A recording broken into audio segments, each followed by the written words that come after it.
कन्हैया बड़ा नेता बन पाएंगे या बड़ा चेहरा बन पाएंगे बिहार के अंदर? कन्हैया का भविष्य नहीं दिखेगा जब तक तेजस्वी है और जब तक वो गठबंधन में है। तेजस्वी कहाँ जाएंगे? वो तो बिहार में ही रहेंगे। फिर बिहार में रहेंगे तो कांग्रेस को अलग चुनाव लड़ना पड़ेगा अगर कन्हैया के भविष्य को आगे ले जाना है। पॉपुलैरिटी भी तो मुझे लगता है आज के टाइम में तो मायने रखती है कि आपकी फैन फॉलोइंग कितनी है, आपकी पॉपुलैरिटी कितनी है, उसी हिसाब से आपको जगह दे दी जाती है। नहीं, यहाँ तो ट्रम्प की भी पॉपुलैरिटी है भारत में। ट्रम्प चुनाव थोड़ी जीतेंगे। चिराग पासवान हो गए, इनका क्या भविष्य है? चिराग पासवान पहले बिहार तो सेटल कर जाए। आप अपने चश्मे से कितना देख पा रहे हैं प्रशांत किशोर का भविष्य? एक राजनेता में कौन कौन से गुण होने चाहिए? एक तो सेलिब्रिटी वाला सबसे पहला मसला है, अभिनेता से बड़ा सेलिब्रिटी वाला। हाँ, एक आपके पास आप डैशिंग हो, अपनी बातों को मजबूती से रखने की आप में क्षमता हो, पब्लिक से आप कनेक्ट कर सकें, सेवा हो, समर्पण हो, त्याग हो, शासन प्रशासन को समझने की क्षमता हो और शासन प्रशासन को चलाने की क्षमता हो। अभी बिहार में जो वोटर अधिकार यात्रा चल रही है, वोटर अधिकार यात्रा में क्या है? देखिए, मेन है अधिकार यात्रा में भीड़ किसकी है? क्या कांग्रेस उतनी भीड़ जुटा पाएगी? नहीं जुटा पाएगी। किसकी है भीड़? वो भीड़ तेजस्वी की भीड़ है। तो एकजुट हो रहे हैं भाई। उधर से स्टालिन भी बुला लाया है, उधर से आप देखो प्रियंका गांधी भी है। आपने तो सारा मेहनत वहीं खत्म कर दिया जब रेवंत रेड्डी और स्टालिन को बुला के आपने रैली में मंच शेयर करवा दिया। 10 पार्टियां मिलकर भीड़ दिखा सकते हैं, लेकिन क्या लालू यादव के साये से कभी तेजस्वी निकल पाएंगे? ये अपने आप में एक बड़ा सवाल है। नहीं, अगर भविष्य देखा जाए तो आरजेडी का विरोध बीजेपी ही करती रही है और आगे भी बीजेपी ही करेगी। नीतीश ने कभी आरजेडी का विरोध नहीं किया। त्याग कौन करता है? तेज प्रताप ने त्याग किया। तेज प्रताप यादव की शादी पूरी राजनीतिक शादी थी। अगर एक परिवार में एक बच्चे को आप लव मैरिज करने की आजादी देते हैं और एक बच्चे को नहीं देते हैं, वो बच्चा मान गया तो उसका त्याग नहीं कहेंगे क्या? कुछ चंक, छोटे मोटे चंक जो प्रशांत किशोर काट सकते थे, उसको इस यात्रा ने ये बता दिया कि नहीं, मुसलमान अब एक तरफा रहेंगे और महागठबंधन की ओर रहेंगे। अखिलेश यादव के शामिल होने की भी खबरें आ रही हैं। और नहीं तो अखिलेश यादव क्या इन्फ्लुएंशियल है बिहार में? क्या अपने दम पे वो एक समाजवादी पार्टी की सीट जिता सकते हैं? नहीं जिता सकते हैं। लालू यादव जिता सकते हैं। कि यही तो समस्या है। लालू का ऑप्शन नीतीश, नीतीश का ऑप्शन लालू, और इतने सालों में लोग यही करते चले आ रहे हैं। तीसरा कभी कोई देखने की चेहरा न बन पाया, न पनप पाया, और ना जनता ने उसको एक्सेप्ट किया। नहीं बना है। पप्पू यादव, पप्पू यादव क्या, वो तो रिएक्शनिस्ट पॉलिटिशियन माने जाते हैं, लेकिन उनमें ये चीज है कि ग्राउंड पे उनकी पकड़ बहुत अच्छी है। याद है जब उस घर से बाहर निकल रही थी और उस घर के पोस्टर पे राबड़ी आवास लिखा हुआ था, वो सबने देखा था। तेजस्वी तेज प्रताप दोनों की फोटो, और घर से कोई बहू रोती हुई निकले और एक गाड़ी उसको पिक करने आए बैग हाथ में, तो वो लोगों को लगता है यार ये बड़े घरों में भी ये सब हो सकता है। पहले भी हुआ है।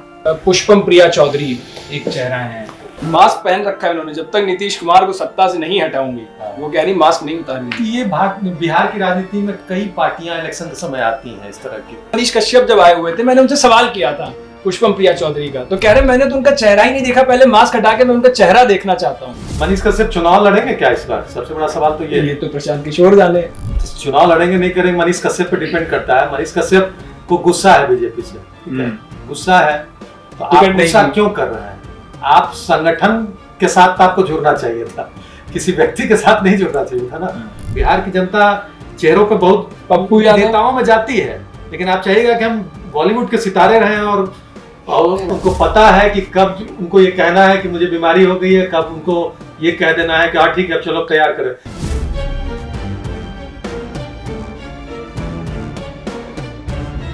नमस्कार, भारत एक्सप्रेस देख रहे हैं आप, आपके साथ मैं हूं उज्जवल मिश्रा। बिहार में एक बार फिर लोकतंत्र का महापर्व होने जा रहा है और बिहार पूरी तरह से तैयार है। रोज आप देख रहे होंगे कहीं रैलियां चल रही हैं, कहीं चुनावी वादे किए जा रहे हैं। उसी बीच राहुल गांधी की रैली चल रही है, प्रशांत किशोर की रैली अलग है, तेजस्वी यादव राहुल गांधी के साथ है। लेकिन असली जो इस लोकतंत्र के महापर्व में असली ताकत जो आजमाएगा, जो ताकत दिखाएगा, वो है जनता के हाथ में ताकत। आप देख रहे हैं रोज बिहार में अलग अलग मुद्दे बन रहे हैं। मुद्दों को भुनाने की कोशिश तमाम पार्टियां कर रही हैं।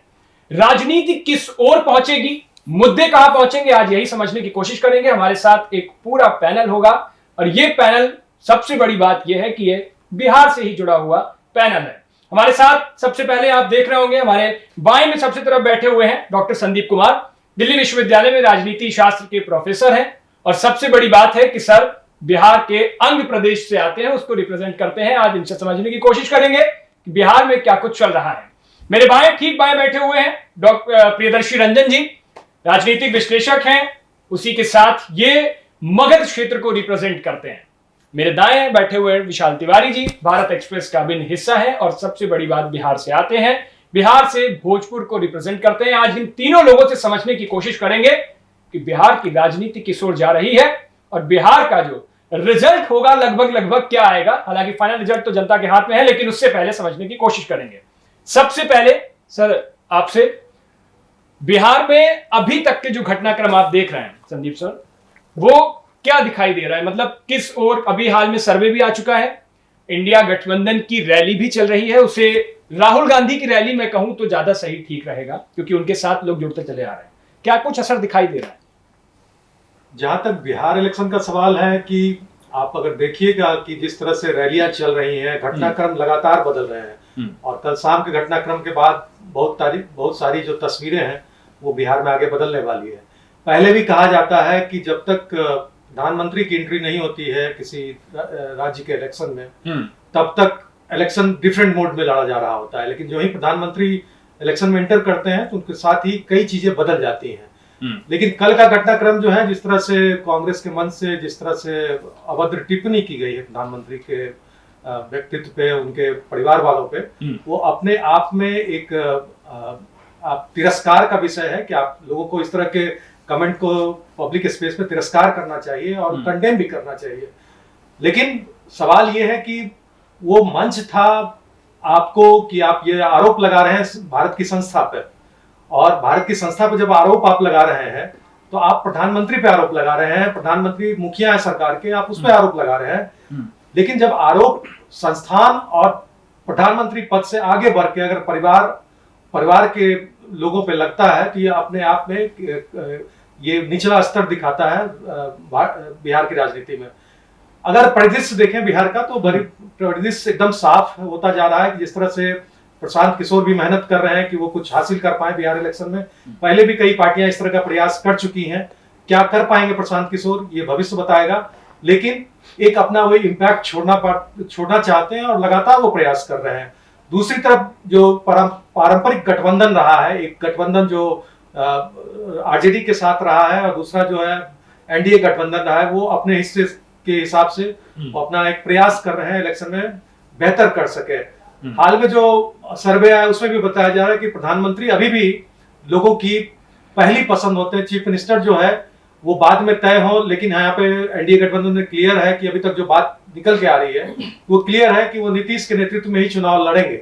और कितना भी कोई कह ले, कोई अलायंस ये कह ले कि प्रधानमंत्री के उम्मीदवार बाद में तय किए जाएंगे, लेकिन अभी जो फिलहाल है वो मतलब चेहरे पर चुनाव, अभी तक जो मुद्दे नहीं दिख रहे हैं, चेहरे पर चुनाव है। आप प्रियदर्शी जी, चेहरे पर ही चुनाव चल रहा है, क्योंकि चेहरे जो मेन अभी अगर हम मोटे चेहरे, बड़े चेहरे देखें, नीतीश कुमार हो गए, नरेंद्र मोदी हो गए, राहुल गांधी, तेजस्वी यादव और प्रशांत किशोर, ये बड़े चेहरे बिहार में दिखाई दे रहे हैं। मुद्दे फिर कहां जाएंगे? मुद्दों की कोई बात हो रही है या चेहरे तक ही ये चुनाव सीमित रह जाएगा और वहां तक पहुंचेगा? देखिए, मुद्दे तो हैं, लेकिन मुद्दे सभी के लिए एक ही हैं। सभी पार्टियां बेरोजगारी पर बात कर रही हैं, सभी पार्टियां पलायन रोकने की बात कर रही है, सभी पार्टियां सरकार में आने पर ज़्यादा से ज़्यादा, जो अभी सरकार में है वो और जो वादा कर रहे हैं कि सरकार में आएंगे वो, दोनों एक तरीके से वायदे कर रहे हैं कि बिहार में रोजगार की बाढ़ ला देंगे, पलायन रोक देंगे, नई स्थिति पैदा कर देंगे। ये जो मुद्दे हैं इस पर वायदे सभी के एक जैसे हैं, सभी के दावे एक जैसे हैं, जो सरकार में है वो भी और जो सरकार में नहीं है वो भी। चूंकि जो पार्टियां हैं, जो मुख्य पार्टियां हैं बिहार में जो चुनाव लड़ रही हैं, कमोबेश या तो सरकार में रह चुकी हैं सीधे तौर पर या किसी गठबंधन के साथ रही हैं, लेकिन सरकार सभी ने चलाया है हाल के वर्षों में। तो सभी को बिहार की जनता ने बारी बारी से देख लिया है। इसीलिए ये कहना कि किस मुद्दे नहीं है, मैं मानता हूं कि मुद्दे हैं, लेकिन मुद्दों पर जनता को अब उस तरीके से यकीन नहीं रहा है, क्योंकि मुद्दे सभी एक तरीके के उठाते हैं। एनडीए का चेहरा आपको कौन लग रहा है? मतलब नीतीश कुमार की लोकप्रियता में गिरावट आई है या लोकप्रियता में उनकी बढ़ोतरी हुई है? एनडीए का चेहरा आपको कौन सा लग रहा है आपके अनुमान के हिसाब से? तय हो गया है, नेतृत्व तो नीतीश कुमार करेंगे। एक बार भारी बवाल हो गया था, अमित शाह ने जब बयान दिया था कि भारतीय जनता पार्टी की बैठक में ये तय होगा कि कौन बिहार का मुख्यमंत्री होगा 2025 बिहार विधानसभा चुनाव के बाद। लेकिन किस तरीके से बवाल काटा था जनता दल यूनाइटेड ने छुपा हुआ नहीं है। बवाल काटने का मतलब है आरोप प्रत्यारोप का दौर चल गया था। अघोषित तौर पर जनता दल यूनाइटेड ने कैंपेन बकायदा चलाया 2025 से 30, फिर नीतीश, फिर से नीतीश, और उस के दबाव में भारतीय जनता पार्टी को आना पड़ा और स्वीकार करना पड़ा कि नीतीश कुमार के नेतृत्व में ही एनडीए चुनाव लड़ेगी। और सिर्फ भारतीय जनता पार्टी ही नहीं, एनडीए के जो अन्य घटक दल भी हैं, जिसमें लोक जनशक्ति पार्टी है, उपेंद्र कुशवाहा की आरएलएम है, जीतन राम मांझी की हम है, ये तमाम पार्टियां भी ये मान रही हैं कि नीतीश कुमार के नेतृत्व में ही 2025 बिहार विधानसभा का चुनाव एनडीए लड़ेगी। तो एनडीए में चेहरा निश्चित तौर पर तय हो चुका है कि नीतीश कुमार होंगे, नेतृत्व नीतीश कुमार का होगा। और ये तो अघोषित तौर पर ये चुनाव एनडीए के लिए नरेंद्र मोदी लड़ रहे हैं। और दूसरे पक्ष की बात कर ले, गठबंधन की, इंडिया गठबंधन की, वहां तय नहीं है। देखिए, अघोषित तौर पर तो तेजस्वी सिरमौर हैं, तेजस्वी के पास वोट बैंक है, और जिसके पास ज्यादा वोट बैंक होगा वो घोषित या अघोषित जिस तौर पर, क्योंकि कई बार ड्राइविंग सीट पर वही बैठे दिखाई देते हैं।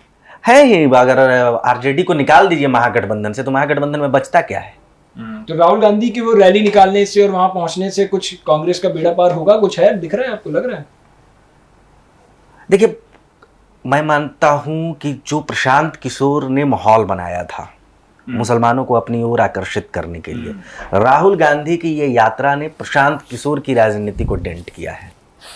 जो वो माहौल बना करके चल रहे थे कि हम मुसलमानों का वोट लेंगे, मुसलमानों को सीटों में आरक्षण देंगे, इससे मुसलमान मेरी ओर आकर्षित हो जाएंगे, राहुल गांधी ने उसको इस रैली के माध्यम से खारिज कर दिया है कि मुसलमान कांग्रेस के ही रहेंगे, मुसलमान महागठबंधन में ही रहेंगे। क्योंकि पहले से भी महागठबंधन के भीतर 2-2, 3-3 पार्टियां ऐसी हैं जो मुसलमानों की दावेदारी करती रही है, रहनुमाई करती रही है।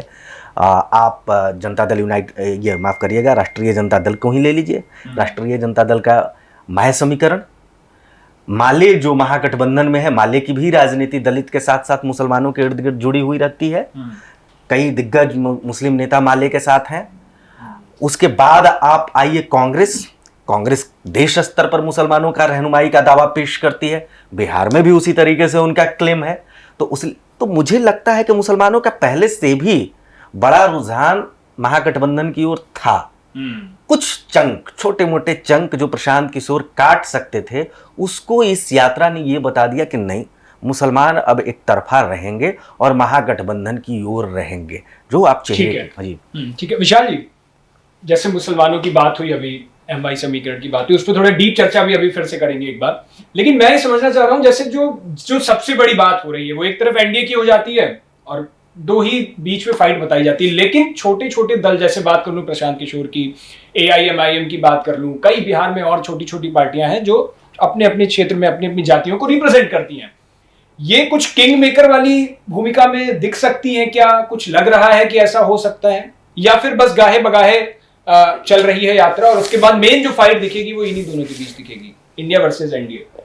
देखिए, इससे इनकार नहीं किया जा सकता है कि एक राजनीतिक विश्लेषक जो हैं या जो ऑब्जर्वर हैं, वो ये इस बात को कह रहे हैं कि मोस्ट लाइकली हो सकता है कि शायद बिहार में हंग असेंबली की तरफ हम जा सकते हैं, अगर प्रशांत किशोर 10, 15, 20 इस तरीके से सीट अगर लेकर आते हैं तो। लेकिन इस पे बड़ा क्वेश्चन मार्क है कि चूंकि बिहार और दिल्ली, चूंकि कई लोग सोचते हैं नहीं होता है कि जो चीज़ें दिल्ली में हुई वैसा कुछ वहाँ पर हो जाए।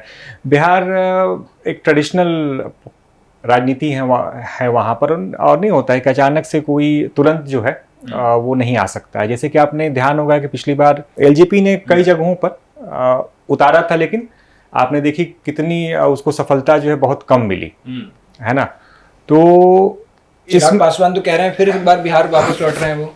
हाँ, बिहार वापस लौट रहे हैं। पहले वो कह रहे थे कि भाई चूंकि बेसिक अभी वो सारा जो भी कुछ कह रहे हैं वो सीटों की बार्गेनिंग को लेकर एनडीए के अंदर है कि हमें कितनी अधिक सीटें मिलेंगी। लेकिन अभी जो रिसेंट उनका आया है कि वो एनडीए के साथ ही रहेंगे। कभी काल ये फुसफुसाहट होती है कि शायद वो प्रशांत किशोर के साथ चले जाएं। अब ये कि प्रशांत किशोर जो फैक्टर जो है ना, कि वो वोट में कितना जो भीड़ दिख रही है, जो वो लगातार यात्रा कर रहे हैं, जो उन्होंने कुछ प्रयास भी किया है, कि मतलब वो कितनी सीटें जो हैं या किस हद तक किसको कितना डैमेज करेंगे। अब जहां तक डैमेज करने की बात है तो पिछली बार का जो विधानसभा चुनाव जो था तो उसमें एक मुझे लगता है कि 30-35 सीटें जो हैं ऐसी रहीं जो कि मुझे लगता है कि 500 से 5000 के बीच जो है वहां पर आंकड़ा एक रहा था, मतलब हार जीत का। तो अब इस स्थिति में क्या है कि अगर ये, खैर यहाँ पे ये ध्यान देने वाली बात है कि चिराग पासवान भी अलग से उन्होंने उसको नुकसान किया था, खासकर एनडीए को ही। अब यहाँ पर है कि कितना जो है वो डेंट करते हैं, मतलब कितनी मतलब वोट जो है वो प्रशांत किशोर लेकर आते हैं। तो उस हिसाब से वो चीज़ें मुझे लगता है कि शायद हार जीत में अंत तक पोलराइजेशन ना हो, है ना। पोलराइजेशन की एक मतदाता क्या है कि भाई नए प्रयोग की जगह अंत में खासकर जो जाति जो है वहां पर एक बड़ा फैक्टर है ना, कि वो फिर सब कुछ है, सब माहौल है, रैली है, भीड़ है, नई उम्मीदें हैं, नई, इसीलिए मैं भी प्रदर्शन जैसे मुद्दों की बात कर रहा था, क्योंकि अल्टीमेट जो पूरा मामला निपट के निचोड़ निकलता है वो जातियों पर ही आ जाता है। आप जब देखते हैं कि सीट बंटवारे की बात आती है या फिर कैंडिडेट उतारने की बात आती है, जातियां सबसे पहले कागज पर नोट की जाती है, वही देखी जाती है। हाँ, अब जातियों में भी एक चीज क्या है कि अभी तक माना ये जाता था कि भाई ये जाति, लेकिन जातियों में भी क्या है कि कुछ नए एस्पिरेंट हैं। किसी के साथ मान के चलें कि भाई हम कहें कि भाई तेज प्रताप हैं, तो तेज प्रताप ने अलग पार्टी या अलग लड़ने का उनका लगभग क्लियर है कि वो लड़ेंगे। तो उनके साथ अगर हम जैसे एक उदाहरण के लिए यादों की हम बात करें तो हो सकता है कि कई ऐसे विधानसभा क्षेत्र होंगे जहां पर कि जिनको उम्मीद होगी कि भाई हमें आरजेडी से टिकट मिलेगा और वो टिकट नहीं मिलता है तो वो दावेदारी से चूकेंगे नहीं। तो मुझे लगता है कि शायद कुछ सीटों पर ठीक है। हाँ। संदीप जी, अभी आपने शुरुआत में एक बात कही, मैंने उसको पकड़ लिया कि जब औपचारिक तौर पर कहीं भी चुनाव की शुरुआत तब होती है जब नरेंद्र मोदी वहां पहुंचते हैं और भाषण की शुरुआत करते हैं। पिछले लोकसभा चुनाव भी गया, ये हमने देखा कि मोदी फैक्टर मतलब काम किया बहुत हद तक। अभी भी जैसे जब हम 2014 की बात करते थे कि बहुत सारे ऐसे सांसद थे जिन्हें क्षेत्र में लोग नहीं जानते थे, लेकिन वो उनके चेहरे पर चुनाव जीत करके आए। मोदी फैक्टर पिछली बार भी चला, हमने देखा। क्या बिहार के विधानसभा चुनाव में इस बार आपको लग रहा है कि वो फैक्टर काम करेगा या फिर चेहरे की अब थोड़ी गिरावट आई है? अब लोग कैंडिडेट का चेहरा देखते हैं, मुद्दा देखते हैं, जाति देखते हैं। देखिए, चाहे कैंडिडेट हो, मुद्दा हो या जो भी आप उसको पैमाना माने कि किस तरह का चीज देख रहे हैं, अगर आप देखिएगा बिहार के इलेक्शन में तो बिहार में जातीय चेहरा जो है बहुत एक इम्पोर्टेंट रहा है। और पिछले 30 सालों में हम देखे हैं कि एक तरफ लालू यादव की सरकार रही है, दूसरी तरफ नीतीश जी की सरकार रही है, तो वो उनके आसपास ही सरकारें बनती और गिरती रही हैं। ठीक है, ये अलग बात है कि कोई भी नीतीश और एक बार लालू जी अपने दम पे सरकार बना पाए और नीतीश जी भी इस तरह से नहीं बना पाए अपने दम पे, लेकिन हाँ एक आध बार लगता है कि वो बनाए हैं। तो अगर आप देखिएगा कि मुद्दे हमेशा से वही रहे हैं। आप हर एक इलेक्शन में आइएगा, कहिएगा कि बिहार में सड़कें नहीं है, बिहार में इंडस्ट्री नहीं है, तो मुद्दा बदला कहाँ है? पिछले 30 सालों में मुद्दा एक ही है। इसका मतलब है कि सरकारों ने सिर्फ वहां सरकार बनाई है, गवर्नेंस नहीं, लेकिन नीतीश कुमार बहुत बदले इस बार। नीतीश कुमार जब से दोबारा एनडीए में आए, मैंने बहुत बार बदले देखा है। उन्हें बार बार गिनाना पड़ता है, हम छोड़ के नहीं जाएंगे, हम इस बार पकड़े रहेंगे, गलती हुई थी। उनकी विपक्षी आरोप लगा देते हैं कि मानसिक स्वास्थ्य पर, कुछ शारीरिक बीमारी पर, मतलब बहुत आपको खुद लग रहा है ऐसा कि कुछ बदले बदले दिख रहे हैं? देखिए, कोई बीमारी नीतीश जी को नहीं है, लोग कहने के लिए बोलते हैं, लेकिन अरे लीजिए, इतने वीडियो वायरल होते हैं, आपने तो देखे। फुल टाइम पॉलिटिशियन है, उनको पता है कि कब उनको ये कहना है कि मुझे बीमारी हो गई है, कब उनको ये कह देना है कि हाँ ठीक है अब चलो तैयार करें। जब दिल्ली आना होता है, तभी हाल में दिल्ली आया, उसमें बैठक हुई सीटों को बंटवारा को लेकर, तो क्या वो कोई अपना काम वो करना भूल रहे हैं? नहीं भूल रहे हैं, सब काम वो समय पे कर रहे हैं। लेकिन चुनाव के समय अगर इस तरह के र्यूमर्स उड़ाए जाते हैं तो कहीं ना कहीं विपक्षी, मतलब अंग प्रदेश को लगता है नीतीश कुमार एकदम फिट है, ठीक ठाक है, एकदम फिट है। और मुझे जैसा लगता है कि अगर फिट नहीं होते तो शायद बीजेपी के साथ अभी नहीं रहते, कहीं आरजेडी के साथ चले जाते। लेकिन मेरा मानना है कि एकदम फिट है, ठीक है, मेंटली भी फिट है, कि उनको लगता है कि प्रधानमंत्री मोदी के साथ रहने से जो विकास वो कर सकते हैं बिहार के लिए अपने अगले, अगर देखा जाए उनकी उम्र को देखा जाए तो उम्र अब ढलान पे है, वो चाहते हैं कि बिहार के लिए कुछ करके जाएं। बेटा आ सकता है उनका पॉलिटिक्स में?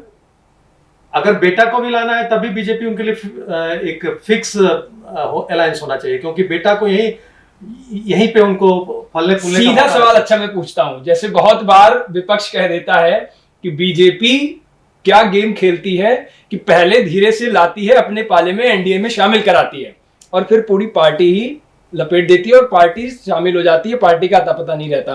क्या उनके बेटे को लाकर बीजेपी अगर लाती है तो क्या जेडीयू बीजेपी में शामिल होकर बीजेपी की बन जाएगी?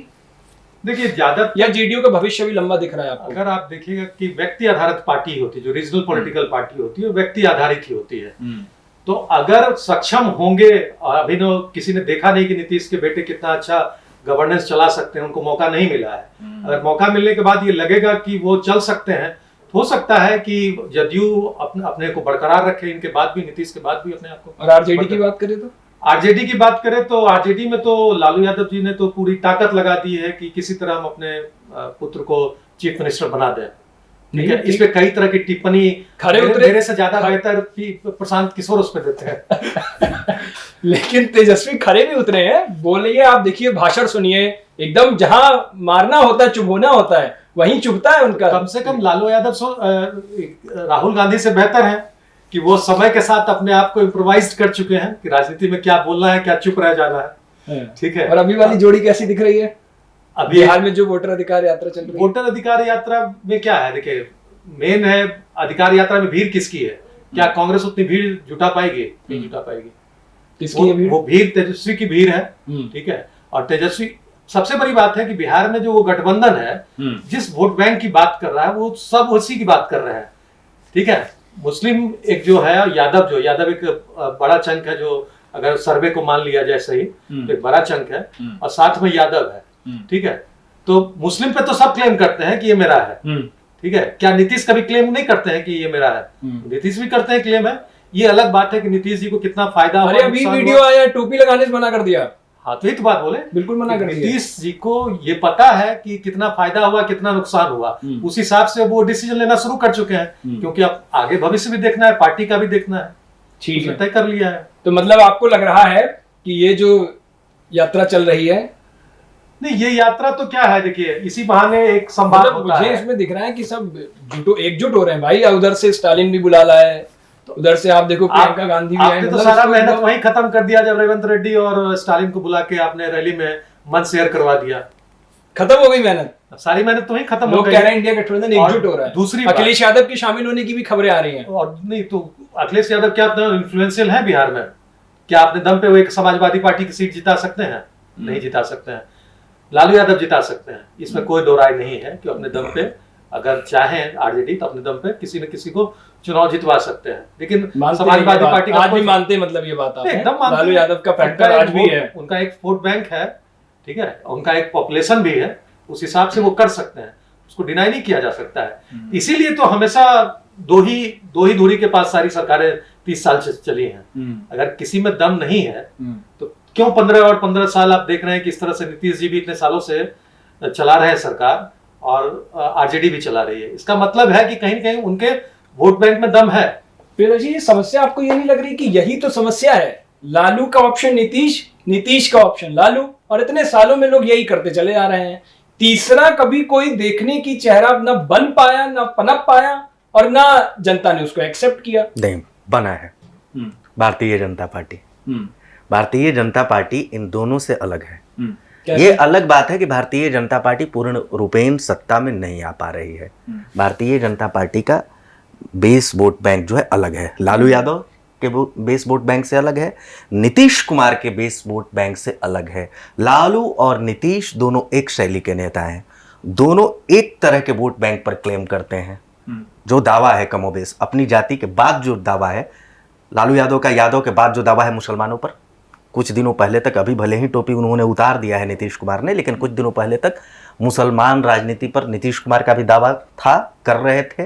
ये भी कहते हैं कि मैंने दलितों को आवाज़ दी, लालू यादव। नीतीश कुमार भी कहते हैं कि मैंने दलित महादलित किया, दलितों को आरक्षण दिया, दलितों को 50% तक का आरक्षण मिला पंचायत में, दलित महिलाओं को, तमाम तरह की चीज़ें नीतीश कुमार दावा करते हैं कि उससे मैंने जो सबसे अंतिम व्यक्ति है बिहार का, उसके विकास के लिए काम किया। तो दोनों इस मामले में एक शैली के नेता है। भारतीय जनता पार्टी अलग शैली की वहां राजनीति करती है, वो सबों को लेकर के माइनस मुसलमान पॉलिटिक्स करने की कोशिश करती है। आप बताइए सवर्णों पर किसका दावा है आज की तारीख में? नीतीश कुमार का है? नहीं है। लालू यादव का है? नहीं है। भारतीय जनता पार्टी का है। तो इन दोनों से डिफरेंट, इन दोनों पार्टी तो पार्टी लाइन अलग हो गई, फिर सबका साथ सबका विकास वाली बात कह रही है। नहीं, भारतीय जनता पार्टी के पास है सबका साथ सबका विकास, मतलब माइनस सवर्ण पॉलिटिक्स है ना आरजेडी की। नीतीश कुमार भी सवर्णों को चंक को उस तरीके से नहीं साथ पाते हैं। अगर भारतीय जनता पार्टी के साथ जनता दल यूनाइटेड नहीं हो तो सवर्णों का वोट उस तरीके से जनता दल यूनाइटेड के पास नहीं जाएगा, और नहीं गया है। प्रयोग भी हुआ है उसमें। महागठबंधन के साथ नीतीश कुमार ने जब चुनाव लड़ा है या अकेले चुनाव लड़ा है तो वो वोट उनको नहीं गया है। भारतीय जनता पार्टी के साथ रहने पर वो वोट जनता दल यूनाइटेड को ट्रांसफर होता है। मैं फिर से वहीं से आता हूं कि भारतीय जनता पार्टी इन दोनों पार्टियों से अलग राजनीति करती है। ये बात और है कि भारतीय जनता पार्टी को भी पूर्ण रूपेण सत्ता नहीं मिली है। भारतीय जनता पार्टी की चाहत है कि जल्द से जल्द हमारा मुख्यमंत्री हो बिहार में। चूंकि अभी भी एनडीए में बड़ा पार्टनर कौन है? Bharatiya Janata party. Base vote bank किसके पास बड़ा है? भारतीय जनता पार्टी या जनता दल यूनाइटेड के पास? आंकड़े उठा करके देख लीजिए, भारतीय जनता पार्टी के पास। सामाजिक समीकरण किसका बड़ा है? भारतीय जनता पार्टी के। बड़े तौर पर एक चीज समझाइए, मतलब बहुत आम भाषा में आप ये समझाइएगा, नीतीश कुमार को छोड़ क्यों नहीं सकते हैं? मतलब आप कभी भी देखिए आरजेडी भी बिल्कुल बाहें खोल के रखती है। आप कभी भी आओ, तेजस्वी यादव इतनी बार कहते हैं मेरे चाचा हैं, सम्मान करता हूं, कभी उल जुलूल उनके खिलाफ बयानबाजी नहीं करते हैं। जैसा कि अब आज के आमतौर पर राजनीति में आप देखते हैं कि खूब कह देते, छीटाकछी होती है। बीजेपी भी पूरी तरह से चाहती है। जब चुनाव, मुझे याद है आपने जिस मीटिंग की बात अभी कर रहे थे, वो उस मीटिंग में पहले ही कह दिया था कि चुनाव हम लड़ेंगे नीतीश कुमार के नेतृत्व में ही। नीतीश कुमार ऐसी मजबूरी क्या है? मतलब मजबूती है या मजबूरी है? देखिए, भारतीय जनता पार्टी का क्षेत्रीय नेतृत्व और राष्ट्रीय नेतृत्व दोनों का इस मामले में विचार अलग अलग है। राष्ट्रीय नेतृत्व भारतीय जनता पार्टी का मानता है कि भारतीय जनता पार्टी को बिहार में अकेले लड़कर के प्रयोग करना चाहिए, लेकिन बिहार भाजपा का जो क्षेत्रीय नेतृत्व है उसके बड़ा हिस्सा यह मान करके चलता है कि मुझे नहीं, नीतीश कुमार के बिना चुनाव में नहीं जाना है। और क्षेत्रीय नेतृत्व को केंद्रीय नेतृत्व मान लेता है, और केंद्रीय नेतृत्व इस बात पर सहमत हो जाता है कि हमें जनता दल यूनाइटेड के साथ ही जाना है। अमित शाह ने तो अलग स्टैंड लिया था, खुलेआम कह दिया था कि parliamentary board, Bharatiya Janata party का पार्लियामेंट्री बोर्ड तय करेगा कि 2025 बिहार विधानसभा चुनाव के बाद एनडीए की ओर से अगर सरकार बनती है तो उसका मुख्यमंत्री कौन होगा। लेकिन अमित शाह जैसे दिग्गज नेता को भी अपनी बातों से उलटना पड़ा या पीछे हटना पड़ा। क्यों हटना पड़ा? एक विजय सिन्हा ने भी कहा था कि हमें अपना मुख्यमंत्री चाहिए, जो अभी उप मुख्यमंत्री हैं। दिन में कहे थे, रात में पलट गए। स्टैंड पर कितनी देर आप कायम रह पाए? नहीं रह पाए ना। तो क्षेत्रीय नेतृत्व जो है बिहार का, उसका एक बड़ा वर्ग जो है वो मतलब यहाँ से बुलबुला बनता तो है कि नेतृत्व चाहिए, लेकिन वो आगे तो दिल्ली तक जाते जाते फूट जाता है। नहीं, यहाँ से बनता है, बिहार जाते जाते वो फूट जाता है। हाँ। बिहार के वहां के स्थानीय नेता है ना, ये पंक्चर कर देते हैं कि नहीं, ये नहीं, नीतीश जी के साथ ही रहेंगे। नीतीश जी के आने से निश्चित तौर पर एनडीए को ताकत मिलती है, इसमें तो कहीं कोई शक नहीं है। लेकिन जो उम्मीदें हैं, भारतीय जनता पार्टी अगर खुद से उम्मीद करती है कि मुझे अपनी सरकार बनानी है तो उसको अकेले प्रयोग करना पड़ेगा। आज की तारीख में भी मैं कह रहा हूं कि भारतीय जनता पार्टी लाख सपने बुन रही होगी कि हम अकेले सरकार बना लेंगे। तो इसका एक कारण नहीं है, नीतीश कुमार पर ऐसा कोई बड़ा दाग नहीं लगा जिसको लेकर के, जैसे लालू यादव पर चारा चोरी का एक आम जनभावना बन गई है। भ्रष्टाचार कह के वो कुछ भी हो, आगे कोर्ट उस पर डिसीजन दे, जो भी करे, लेकिन एक आम परसेप्शन ये क्रिएट हो गया। नीतीश कुमार में भी मुझे ऐसा कुछ बड़ा आरोप दिखाई नहीं देता है जिससे नेता की छवि डेंट हो, उसके कुर्ते पर दाग लगे। नीतीश कुमार इस मामले में पाक साफ रहे हैं। भ्रष्टाचार का कोई आरोप, बड़ा आरोप उन पर, नीतीश कुमार पर इतने लंबे अरसे तक शासन चलाने के बाद भी नहीं लगा। अरविंद केजरीवाल दिल्ली में देख लीजिए, जुम्मा सरकार चलाए और कितने चार्जेस लग गए, कितने नेता उनके जेल चले गए। 4 बड़े नेता, मैं नहीं कह रहा हूं, ये अरविंद केजरीवाल कह रहे हैं, सोशल मीडिया पे वायरल है। अरविंद केजरीवाल गिना रहे हैं कि उनके 4 बड़े नेता जेल चले गए। और वो तो राहुल गांधी को कह रहे हैं कि इनको जेल भेजना चाहिए नेशनल हेराल्ड वाले मामले को लेकर के, कि उनका बनता है उनको भेजिए। जिस तरीके की बातें हो रही है, मतलब समझने वाली बात ये है। तो नीतीश कुमार इतने लंबे शासन को चलाने के बाद भी बेदाग रह गए, तो ये उनकी काबिलियत है, वो जैसे रहे हों, ये उनकी पाक साफ छवि। ठीक है विशाल जी, मेन हो गई लगभग। अब मैं महिलाओं पर आना चाहता हूं, क्योंकि बीजेपी लगातार आधी आबादी का जिक्र करती है। बिहार के अंदर, मतलब बिहार में एक तो आप लिटरेसी रेट देख लो, हमेशा कहा जाता है पिछड़ा, बिहार पिछड़ा, जबकि बिहार में आप देखो कितने सारे पौराणिक इतिहास से लेकर अभी तक बिहार में खूब काम हुए हैं, लेकिन बावजूद उसके एक परसेप्शन है ये, और लगता भी है। आप बिहार में देखो कितना पलायन होता है। बिहार में महिलाओं की कितनी भूमिका है जब बिहार में विकास की बात होती है, बेरोजगारी की बात होती है, और उसके बाद जातिवाद पर आकर वो बात खत्म हो जाती है? महिलाएं कहां पर स्टैंड करती हैं और इस चुनाव में उनकी कितनी भूमिका होने वाली है? देखिए, बहुत महत्वपूर्ण सवाल आपने पूछा है ना। अभी बात हो रही थी, दोनों जो हमारे सहयोगी हैं, जो पैनलिस्ट हैं, कि भाई नीतीश कुमार की जो बेस है वो क्या है। वो बेस महिलाएं हैं, एक बड़ा तबका है ना, मतलब अपार्ट फ्रॉम कास्ट है ना। मतलब कहा जाता है कि एक मान्यता है हमारे यहाँ कि भाई जो है पुरुष अगर जिसको वोट देते हैं, महिलाएं भी उसी को वो देती हैं। लेकिन बिहार में जो कुछ सर्वे हुए और जो और भी तरीके हैं, कोई खुलकर तो नहीं बोलता है कि भाई हमने किसको वोट दिया या कैसे दिया, लेकिन एक बहुत बड़ा तबका, खासकर जो शराबबंदी है, शराबबंदी जो हुई, चूँकि आप मान के चलिए कि एक तबका जो कि लोअर मिडिल क्लास है ना, जो लेबर क्लास है ना, जो कि पीता है और महिलाओं के साथ, तो उससे उनको जो है काफ़ी महिलाएं खुश हैं है ना। मतलब ये माना जाता है कि जो तमाम और भी जो रिसर्च हैं और जो तमाम की नीतीश कुमार का जो एक अपार्ट फ्रॉम जो नहीं हो, जो आपने कहा कि जो हम लोग अभी बातचीत कर रहे थे कि बिहार जो है घूम फिर के जाति पर ही बात आती है, लेकिन यहाँ पे ये चीज़ जो है बड़ी डिफरेंट है ना, कि महिलाएं जो हैं, जो नीतीश कुमार हैं, नहीं, आपने कहा कि भाई क्या मजबूरी है, एक नए तरीके का उन्होंने वोट बैंक क्रिएट किया है ना। जेंडर उन्होंने खासकर साइकिल शुरू में वितरण किया, और सबसे बड़ा फैक्टर जो है ये जो मैंने कहा आपसे, महिलाएं, तो एक उम्मीद के रूप में लोग देखते हैं। और महिलाएं जो हैं, मुझे लगता है कि एक बहुत बड़ा फैक्टर है जो नीतीश कुमार अगर हैं वहां पर इसमें। ठीक है संदीप जी, एक बात कही जाती है जैसे राजनीति में कभी भी ना, एक जो वर्तमान पीढ़ी होती है वो अगली पीढ़ी को तैयार करना चाहती है और लगभग अपने समय रहते तैयार कर भी देती है।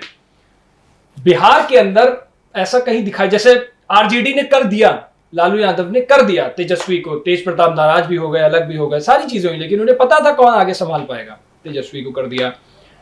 आपको लग रहा है बिहार के अंदर उनके ऑपोजिशन ने, मतलब प्रतिद्वंदी जो होगा आरजेडी का, वो कौन दिख रहा है? अभी तो चलो जेडीयू चल रही है, नीतीश कुमार की एक वक्त एक उम्र होती है, फिर वो उम्र ढलेगी, उसके बाद फिर वो उस लायक नहीं रहेंगे आज जिस जोश जज्बे के साथ रहते हैं मैदान में। या बीजेपी में आपको ऐसा कौन दिखाई दे रहा है? भविष्य की बात कर रहा हूं मैं, जो बड़े नेता सामने आएंगे चेहरे के तौर पर। नहीं, अगर भविष्य देखा जाए तो आरजेडी का विरोध बीजेपी ही करती रही है और आगे भी बीजेपी ही करेगी। नीतीश ने कभी आरजेडी का विरोध नहीं किया, नीतीश जी ने कभी आरजेडी का विरोध नहीं किया है। क्यों? अरे आजकल तो वो सदन में खड़े होके और सीधे नाम लेके टिप्पणी करते हैं, चाहे राबड़ी देवी हो, चाहे राजनीति में टिप्पणियां करना कोई बड़ी बात नहीं है। ऐसी टिप्पणी नहीं, आपने कहा ना कभी विरोध नहीं किया, अब तो वो खुले मुंह से बोलते हैं, नाम लेके बोलते हैं। मान लीजिए कि इधर से कहीं कोई आवाज उठ रही है तो उसको दबाने के लिए वो बोल दें, लेकिन कभी आपने नीतीश को किसी आरजेडी पे कभी बयान देते नहीं सुना होगा इतने साल की राजनीति में। सदन में जरूर बोलते हैं, क्योंकि सदन पे उनपे भी छीटाकशी होती है और बहुत जबरदस्त छीटाकशी होती है, तब वो जवाब देते हैं। लेकिन कभी ऐसे वो नहीं कभी बोल रहे हैं, क्योंकि सब एक जगह से निकल गया, एक तरह की राजनीति से निकल के आया है। बीजेपी एक ऐसी पार्टी रही है बिहार में जो हमेशा से आरजेडी के विरोध में खड़ी थी और आज भी खड़ी है और आगे भी खड़ी रहेगी। और रही बात कि भविष्य क्या है, तो भविष्य क्या है, आप जिस बेटे को खड़ा करने की कोशिश कर रहे हैं उस बेटे पर अभी से कई तरह के आरोप लग चुके हैं। तो आप कितना विश्वास जगा पाएंगे जनता में कि तेजस्वी को लेके, ये अपने आप में सवाल है। कि आप भीड़ दिखा लीजिएगा, 10 पार्टियां मिलकर भीड़ दिखा सकते हैं, लेकिन क्या लालू यादव के साये से कभी तेजस्वी निकल पाएंगे, ये अपने आप में एक बड़ा सवाल है। लेकिन जहां तक बीजेपी में है, बीजेपी में लीडरशिप तैयार होता है, वो पनपता है, वो बड़ा होता है। और बीजेपी में जब जब आपको लगेगा कि लीडरशिप की कमी हुई तो कोई ना कोई लीडर निकल के आता है। इसलिए बिहार में कौन दिख रहा है आपको बड़ा? आज के डेट में देख लीजिए तो अगर आप उस पर कोई सवाल नहीं खड़ा करें तो सम्राट चौधरी को वो बीजेपी मान के चल रही है कि वो उनके लीडर है, डिप्टी सीएम है, जाहिर सी बात है, उनको सर पद दिया गया है तो वो लीडर है। हो सकता है कि बीजेपी में इतना नहीं है कि आप किसी के बेटे हैं तो आपको लंबे समय तक आपको पार्टी जो है टेकन फॉर ग्रांटेड आप ले लीजिएगा पार्टी को। कल हो सकता है कोई नया नेता निकल जाए। तभी तो मैं कह रहा हूँ, आपने भी बात की ना कि नीतीश तेजस्वी यादव कभी भी अपने पिता की साय से नहीं निकल पाएंगे। सम्राट चौधरी निकल पाएंगे? सम्राट चौधरी निकल चुके हैं, लेकिन कितना दिन तक उसको मेंटेन कर पाएंगे? हालांकि वो प्रयास बहुत अच्छा कर रहे हैं। जिस सर्व समाज की बात बीजेपी करती है उसको वो खुलेआम क्लेम कर रहे हैं। प्रशांत किशोर क्या है ना कि आप राजनीति में आए, आपने अपने लिए स्पेस तो बना लिया है, आप कैंडिडेट किसका ढूंढ रहे हैं? बीजेपी के वो कैंडिडेट जो साइडलाइन थे, तो आपको कैंडिडेट बनाना पड़ रहा है चुनाव से एन पहले। इसका मतलब आप पैनिक में हैं। आपके पास कोई विजन नहीं था, अपने लिए विजन था, पार्टी के लिए विजन नहीं था कि प्रशांत किशोर अपने हर एक डिस्ट्रिक्ट में, बिहार के किसी डिस्ट्रिक्ट में चले जाइए, कई ऐसे डिस्ट्रिक्ट होंगे जहां तक उनका कैंडिडेट कौन है पता है। सेल्फ क्लेम करना अलग बात है कि प्रशांत किशोर के चेहरे पे ही चुनाव लड़ा जाएगा। जब भी प्रशांत किशोर भी अपने चेहरे पे ही चुनाव लड़ना चाहते हैं, वो चाहते हैं कि हम चाबी बने। अच्छा, मुझे आप अपने चश्मे से कितना देख पा रहे हैं प्रशांत किशोर का भविष्य? प्रशांत किशोर का भविष्य अगर देखिएगा तो अगर वो, मैं खुद ही बता रहे हैं, वो ज्यादा सीट पे मेहनत नहीं कर रहे हैं। कुछ सिलेक्टेड सीट 40-50 सीट पे जिसपे वो पूरी ताकत लगाएंगे। और खुद ही उन्होंने बोला है अपने एक पॉडकास्ट में कि 20-25 जीतेंगे तो इधर उधर चले जाएंगे। इसका मतलब कि वो मैं समझना चाह रहा हूँ प्रशांत किशोर चाह क्या रहे, किस तरह की राजनीति चाह रहे हैं? चाह ये रहे कि कुछ ठीक ठाक उनको सीट आ जाए और हंग असेंबली बना के रखें बिहार विधानसभा को, और अपना काम हम करा सके यहाँ पे। ठीक है, अगर नई राजनीति होती, इनके पास समय था, पिछले 3-4 साल से राजनीति को खड़ा करने की कोशिश कर रहे हैं। इनको हर एक डिस्ट्रिक्ट में इनके कैंडिडेट खड़े होना चाहिए। एक डिस्ट्रिक्ट में अगर विधानसभा के कैंडिडेट देख लीजिए 4-5 होते हैं, क्या 4-5 कैंडिडेट उनके पास है किसी डिस्ट्रिक्ट में? मैं जिस डिस्ट्रिक्ट से आता हूं उसमें तो नहीं है, ये मुझे पता है। क्लेम कर रहे हैं लोग, ठीक है, लेकिन उसको जन स्वराज क्लेम कर रही है कि नहीं कर रही है, ये अपने आप में बड़ी बात। अच्छा, एक बताइए, कन्हैया कुमार का सबसे ज्यादा जिक्र होता है नई पीढ़ी के नेताओं में, युवाओं में, और बहुत क्रेज है, ये तो आप मानते हैं, चाहे युवा हो चाहे उनको अपोनेंट हो, तमाम नेता, बड़े बड़े नेता कह रहा हूं मैं, छोटे नए बच्चे तो सुनते ही हैं, बड़े जो बुजुर्ग हो चुके नेता वो भी भाषण सुनते हैं, और भाषण सुनने के बाद सोचते जरूर हैं। आप चाहे व्यूअरशिप के मामले में देखिए, सोशल मीडिया के मामले में देखिए, फैन फॉलोइंग के मामले में देखिए, लेकिन क्या कन्हैया कांग्रेस का चेहरा, या मैं कह रहा हूं कोई भी पार्टी भविष्य में रही हो, कन्हैया बड़ा नेता बन पाएंगे या बड़ा चेहरा बन पाएंगे बिहार के अंदर? अगर जब तक तेजस्वी है तब तक तो बड़ा नेता नहीं बन पाएंगे।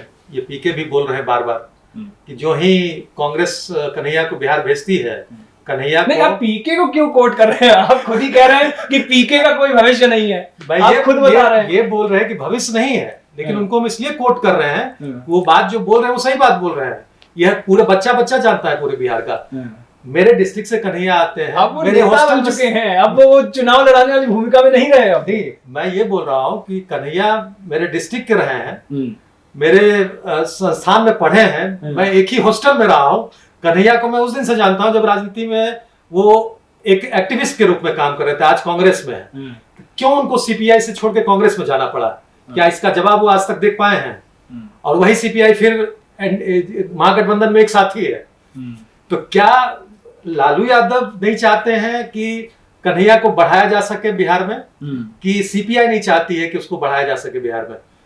और कांग्रेस क्या चाहती है? कांग्रेस ने तो तय कर दिया, अपने अध्यक्ष को बना के तय कर दिया है कि मेरे भविष्य की राजनीति इसी पे आधारित होगी, क्योंकि ये पुरानी राजनीति कांग्रेस की। कन्हैया को कौन दबा रहा है? आपको लगता है कोई दबा रहा है? जैसे आरोप लगते हैं कि कांग्रेस उठा नहीं रही है, बड़ा चेहरा नहीं बना रही है, मंच नहीं दे रही है। क्या कन्हैया जो बोलता है, जिस तरह से बोलता है, इसमें कोई दो राय नहीं, सब मानते हैं कि अच्छा बोलता है। मानते? आप मानते हैं? नहीं, मैं मानूं या ना मानूं, अभी तो आपकी बात हो रही है, आप मानते हैं? मैं मानूं या ना मानूं, मैं बोलूंगा तो बोलेंगे कि आप बायस्ड हैं, कुछ भी हैं। नहीं बोलेंगे, आप अपना पर्सनल बताइए।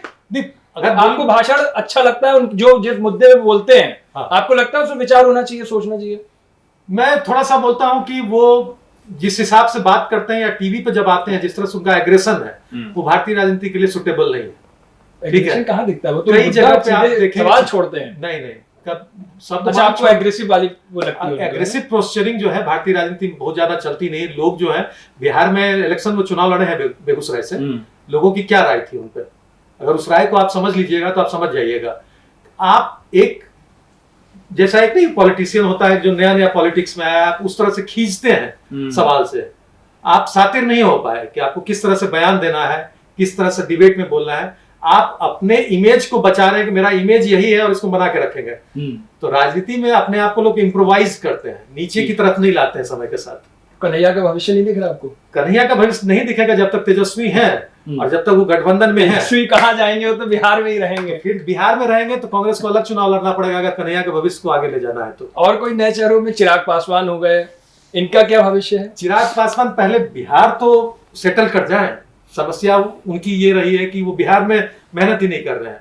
उस सेलिब्रिटी की तरह जब आएंगे तो उससे समस्या है ना। बिहार की जनता चेहरों पे बहुत पप्पू यादव नेताओं में जाती है, लेकिन आप चाहिएगा कि हम बॉलीवुड के सितारे रहें और वो स्टार्टअप लेके हम जाएं, तो बिहार राजनीति बहुत मैच्योर है। पप्पू यादव क्या, वो तो रिएक्शनिस्ट पॉलिटिशियन माने जाते हैं, लेकिन उनमें ये चीज है कि ग्राउंड पे उनकी पकड़ बहुत अच्छी है।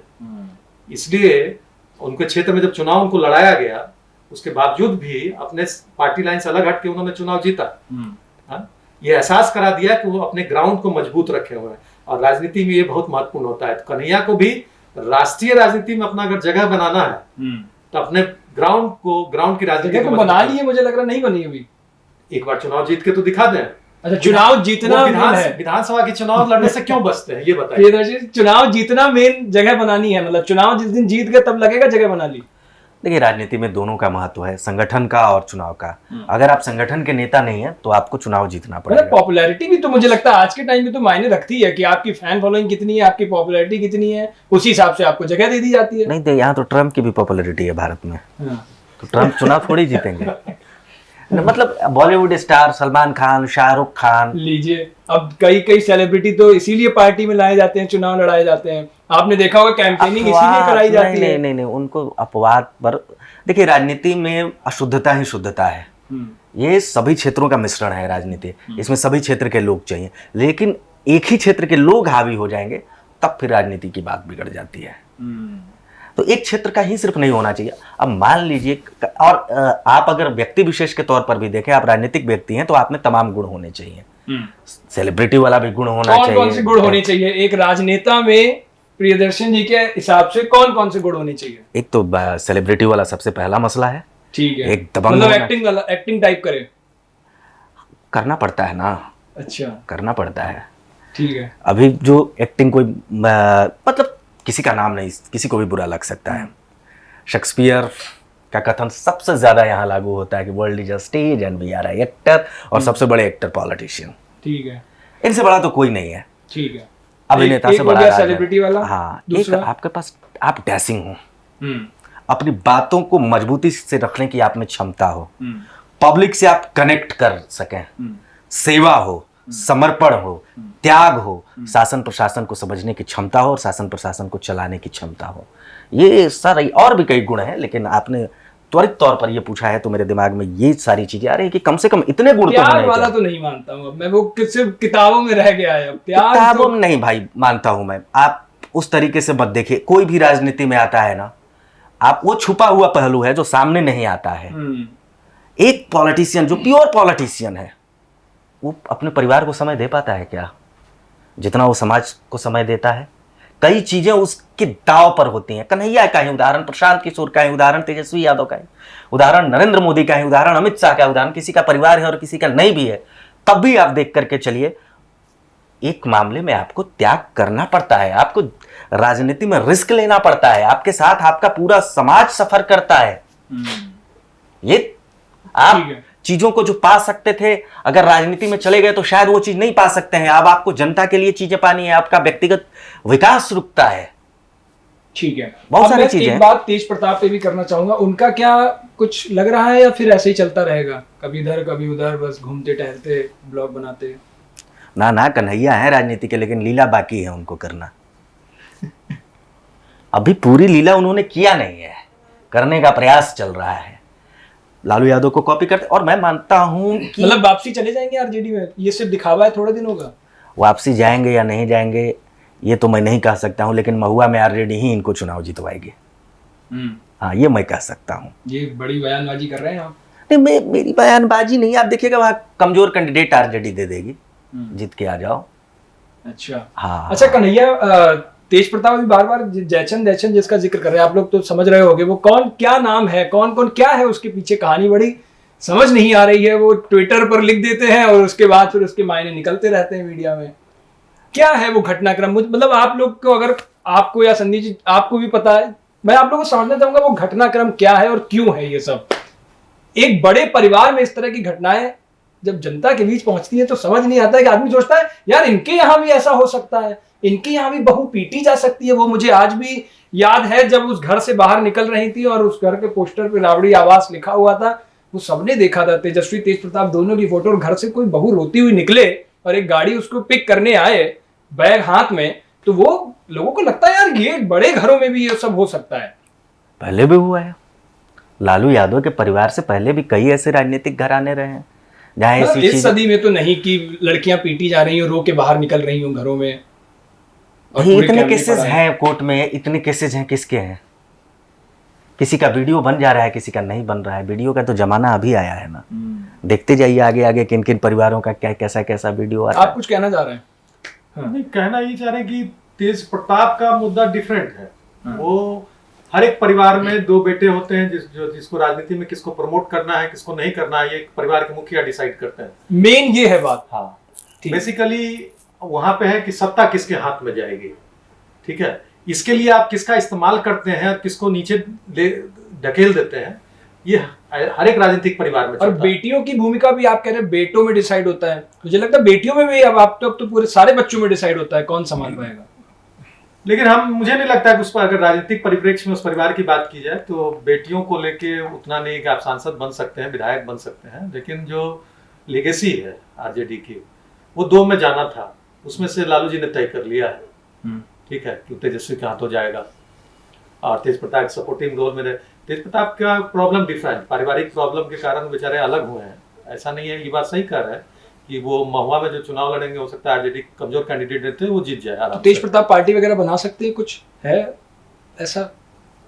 पार्टी बना सकते हैं, हमको लगता है कुछ बनाए भी हैं, कुछ प्लेटफॉर्म। टीम तेज प्रताप है, डीएसएस है, लालू राबड़ी मोर्चा है, बहुत सारे नहीं, कई छोटी छोटी दलों का भी उन्होंने 4-5 दलों का भी आईपी पार्टी है, उसके हाँ। साथ गठबंधन हुआ। कैसे दल है, प्रयोग देखिए, तेज प्रताप यादव प्रयोग कर रहा है व्यक्ति ईमानदारी से। और जो बात है ना तेज प्रताप पर जो आँच आई है, मैं जो पहले कह रहा था कि त्याग, आपने कहा कि त्याग क्या है, त्याग कौन करता है? तेज प्रताप ने त्याग किया।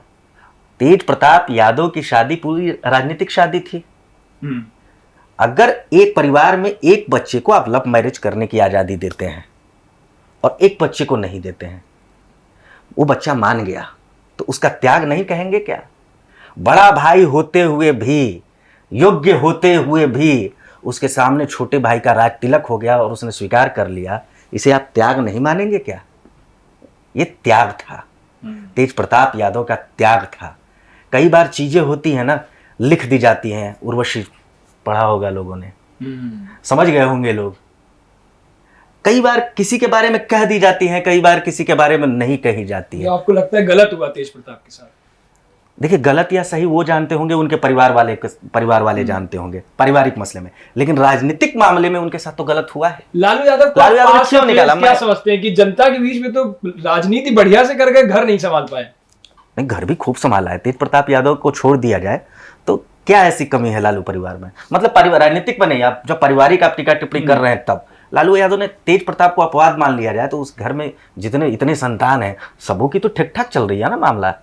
परिवार को मतलब राजनीति में भी ला रहे हैं, घर में सेटल कर रहे हैं, मुझे ऐसा लगता है। वो तो बनेंगे ही ना। वो किसी भी बड़े परिवार में चलता है। अब संख्या भी तो बहनें उतनी हैं, भाई हैं, कई तरह के, उतना बड़ा परिवार है तो कुछ ना कुछ तो मैटर होगा ही। तो उस मैटर को इतना बड़ा नहीं है कि उसको अलग चश्मे से देखा जा सके कि उसका क्या पॉलिटिकल रिपरकशन है, उससे कोई फर्क नहीं पड़ने जा रहा है। तो ये डेंट करेगा चुनाव में क्या आरजेडी को? मुझे तो कोई संभावना नहीं लगती है। ये बहुत बड़ा मुद्दा नहीं है।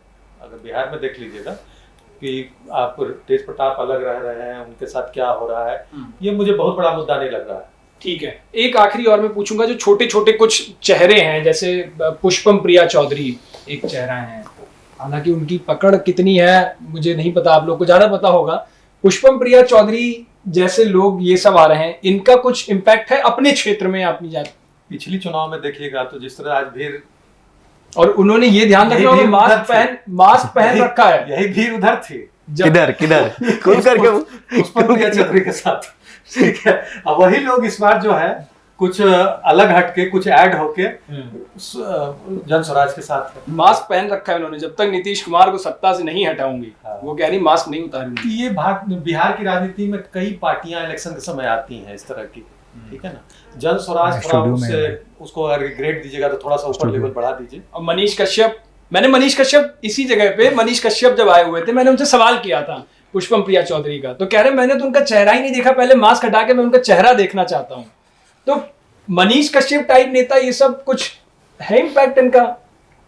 मनीष कश्यप चुनाव लड़ेंगे क्या इस बार? सबसे बड़ा सवाल तो ये तो प्रशांत किशोर जाने, है ना। तो चुनाव लड़ेंगे नहीं करेंगे, मनीष कश्यप पे डिपेंड करता है। मनीष कश्यप को गुस्सा है बीजेपी से, ठीक है, गुस्सा है, तो आप गुस्सा क्यों कर रहे हैं? आप संगठन के साथ आपको जुड़ना चाहिए था, किसी व्यक्ति के साथ नहीं जुड़ना चाहिए था ना। आपको क्या लगता है मनीष कश्यप?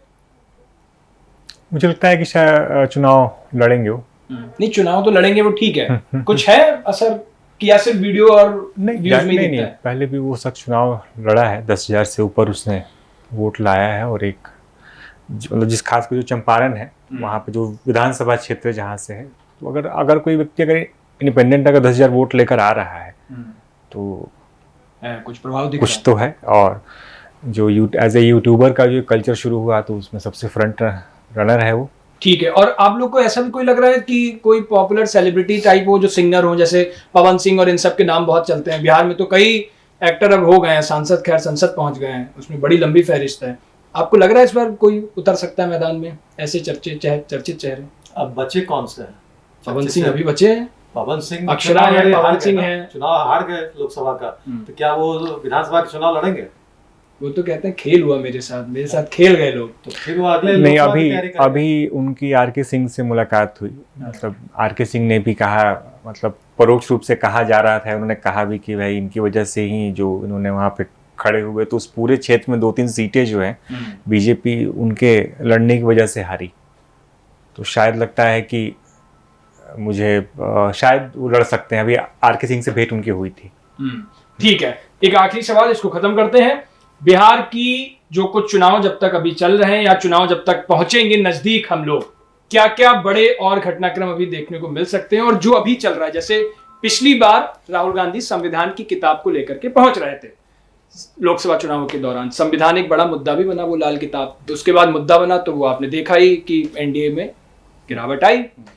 अब वोट चोरी एक बड़ा मुद्दा, ठीक मुझे बिल्कुल वैसे ही हालिया घटनाक्रम नजर आ रहे हैं जैसे वो संविधान को लेकर करते थे, एक बड़ा गंभीर मुद्दा बनाया था, ये वाला मुद्दा भी ठीक वैसे ही गंभीर बना रहे हैं। अब आपको क्या लग रहा है कि वोट चोरी वैसे ही बनेगा और ये इंपैक्ट करेगा?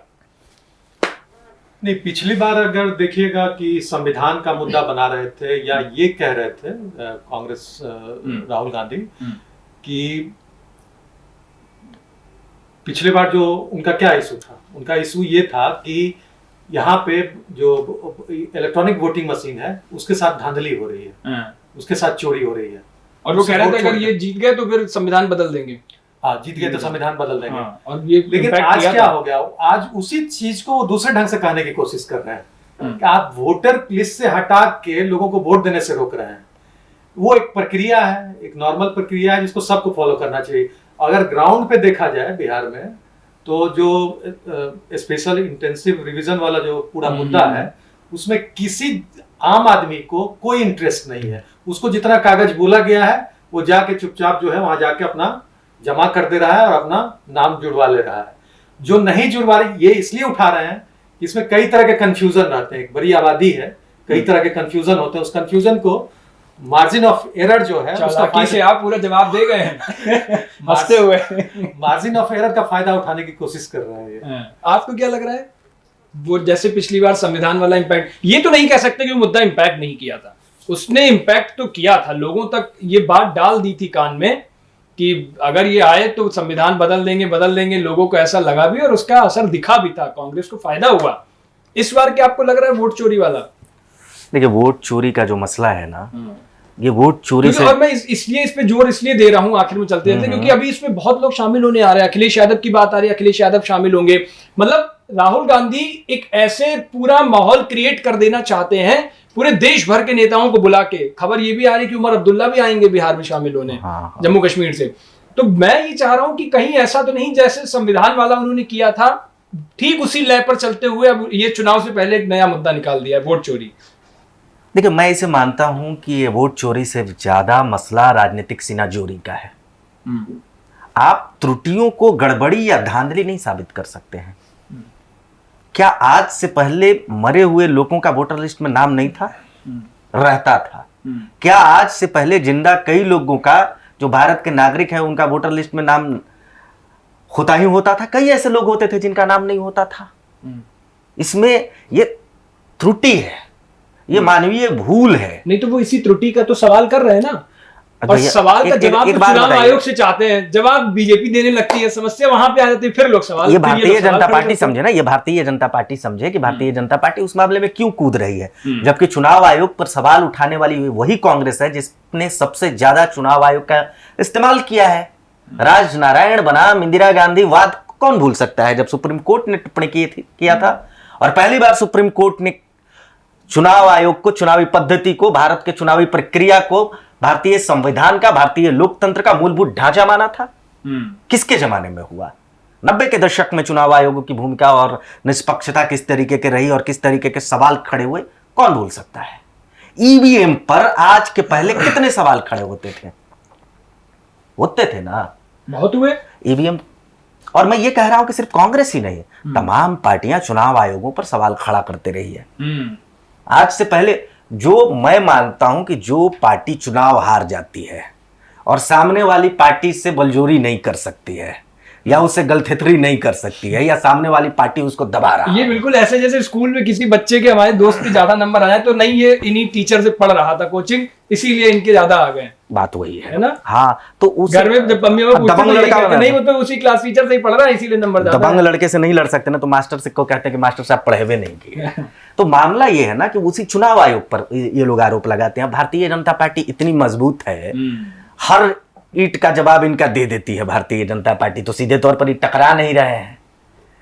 तो चुनाव आयोग को इन लोगों ने मोहरा बनाया, चुनाव आयोग पर तरह तरह के आरोप प्रत्यारोप लगा रहे हैं, और ये बेहद गंभीर मसला है। अगर आप संवैधानिक संस्थाओं पर इस तरीके से चोट करेंगे, इस तरीके से प्रहार करेंगे और बिना सबूत के सवाल खड़ा करेंगे, तो ये भारत जो विश्व का सबसे बड़ा लोकतंत्र है खतरे में पड़ जाएगा। क्योंकि इस लोकतंत्र, ये जो भारत का सबसे बड़ा लोकतंत्र है, इसकी आत्मा है चुनावी प्रक्रिया, चुनाव आयोग, चुनाव पद्धति।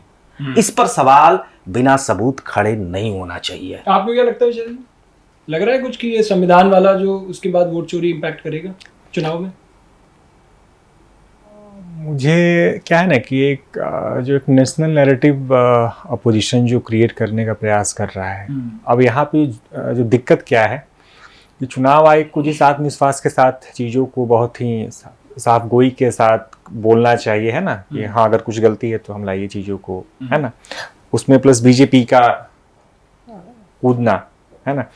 लेकिन अगर आप ग्राउंड पे जाएंगे तो जो जितनी पॉलिटिकल पार्टीज हैं, है ना, तो हर बूथ लेवल पे सभी के नुमाइंदे हैं। वो चाहे अगर किसी का नाम कटा है या जुड़ा नहीं है, वो बहुत सिंपल है, जो पूरी प्रक्रिया है आप उसमें जोड़ सकते हैं। दिक्कत क्या है अपने देश में कि जो बीजेपी आज है वही 2009 के चुनाव हारने के बाद जो है, आप कहते थे कि ये ईवीएम में जो है ये दिक्कत है ना।